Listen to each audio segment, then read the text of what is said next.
안녕하세요. 보존가족 여러분. 오늘은 최근에 이제 뭐 다시 뜨거워지고 있는 일본과 한국 간의 한국과 일본 간의 어떤 강제징용 분쟁 이 부분에 대해서 간단하게 좀 설명해 드리겠습니다. 올 초에 12일에 이제 정부 외교부가 주관해서 어, 강제징용 문제를 해결하기 위한 어떤 공개 토론회를 개최했습니다. 여기서 나온 게 이제 제3자 변제론, 뭐 대의 변제론인데 아마 이게 외교부 아닌 것 같고요. 제3자 변제론은 뭐냐면 채무자를 가름해서 제3자가 채권자한테 변제를 한다는 거죠. 그러니까 그 강제징용 피해자 및 유족들한테 우리 정부가 뭐 예산을 받거나 아니면 뭐 재단을 만들어 가지고 기업들 후원을 받아 가지고 그 돈으로 갚아주고 이 문제를 뭐 종결짓자 이런 안을 좀 들고 나왔거든요.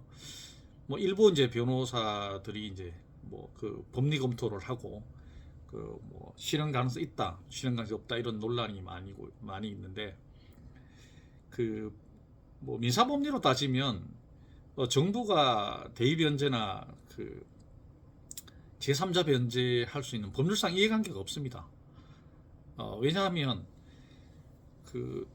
이 대법원 판결은 현재 판결이 나서 뭐 대전지방법원에서 미쓰비시 산업재해사건에 대해서 압류 및 현금화 절차가 진행 중에 있고요. 그 다음에 포항지원에는 이제 신일철 주금이라 하죠. 현재 일본 제출이죠. 그 P&R 주식에 가지고 있는 P&R 회사에 있는 주식 절반에 대해서 지금 압류 및 이제 현금화 절차, 매각 절차를 진행하고 있는데 현재 강제 집행 절차가 지금 진행 중에 있습니다. 그러니까 이제 그러다 보니까 정부에서는 어떻게든 이제 이 문제를 강제 집행을 종지시키고 해결할 뭐 창의적 해법을 찾는다 이런 얘기를 많이 하고 있거든요. 근데 이제 실제 이 대법원이 확정지은 손해배상 판결을 당사자를 보면 원고는 강제징용 피해자들이고 피고는 일본의 전범 기업들입니다. 이걸 엄밀히 말해서 개인과 개인 간의 손해배상의 문제이거든요. 근데 정부가 이제 법률상 이해관계가 없어서 제3자 변제를 하려면 일단은 법률상 이해관계가 있어야 됩니다. 없어요. 그러니까 물론 이제 당사자의 동의가 있으면 가능한데 민사법리로. 근데 지금 유족들도 지금 제3자 변제를 반대하고 있고요. 그래서 이제 일본 정부 같은 경우는 일본 정부나 이제 전범기업은 우리 대법원 판결에 대한 손해배상 채무 자체를 부정하고 있습니다. 채무를 인정하고 뭐 이미 변제했다 이런 주장이 아니고요. 채무 자체를 부정하고 있습니다.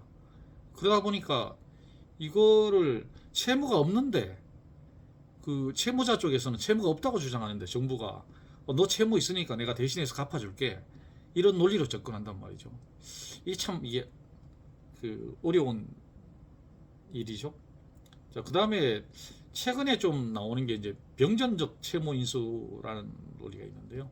이게 뭐냐면 똑같은 채무를 한국 정부가 인수를 한다는 거죠. 전범기업의 채무를 그대로 놔두고 똑같은 금액과 범위 내에서 한국 정부가 인수해서 채무자로서 갚아준다는 거죠. 물론 병정적 채무 인수는 채무자의 동의가 필요합니다. 전범기업이 채무 자체를 부정하는데 동의해 줄 리가 있습니까? 그 다음에 하나 남아있는 게 이제 이행인수라는 게 있습니다. 이건 이행인수는 뭐냐면 채무자와 제3자 협의해가지고 내가 채무는 없는데 내가 대신 이행해줄게 이라는 논리입니다. 우리 정부가 이제 이행인수 검토할 수 있죠. 근데 문제는 이행인수도 채무가 전제돼야 되거든요.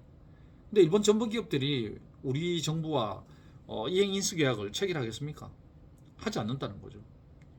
그래서 자꾸 채무자 시각에서 접근하지 말고 저는 개인적으로 어떤 안을 내냐면 채권 양수를 해야 되지 않느냐 그죠. 그 피해자 유족들 피해자들로부터 손해배상 채권을 정부가 양수하는 거죠.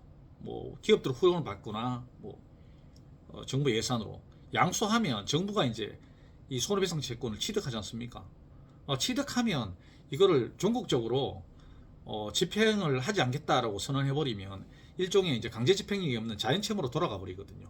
그럼 일본은 갚아도 되고 안 갚아도 되는데 물론 채무는 남아 있는 거죠. 이런 식으로 종결하는 게 좋지 않겠냐 이거죠. 이거를 채무가 남아 있다고 해야만 유족들이 어느 정도 동의를 할 거거든요. 근데 실제 이게 그 전제 조건이 있습니다. 일단 일본은 그 강제징용에 대해서 공식적으로 사과를 해야 됩니다. 일본 정부도 그렇고 전범기업도 그렇고 사과를 하면 우리 정부는 그 채권을 더 이상 행사하지 않겠다. 뭐 조만간에 이제 기시다 총리와 윤석열 대통령이 뭐 한일 정상회담을 한다고 해요. 그 과정에서 우리 정부가 내세울 수 있는 뭐 실현 가능한 창의적 해법은 채권 양수라는 거죠. 다만 이제 그 전제 조건이 일본 정부의 공식 사과죠. 피해자 유족들은 사과를 요구하고 있습니다. 그리고 직접 배상도 요구하지만 피해자들이 가장 원하는 것은 뭐냐면 일본의 정식 진심 어린 사과라는 거죠. 그 진심 어린 사과를 하면 이 배상 문제는 변제 문제는 정부가 채권 양수를 통해서 해결하면 그나마 뭐 모두가 만족하지 않지만 그나마 합리적 대안이 되지 않을까라는 생각을 합니다. 오늘은 저 개인적 생각을 좀 말씀드려봤습니다. 감사합니다.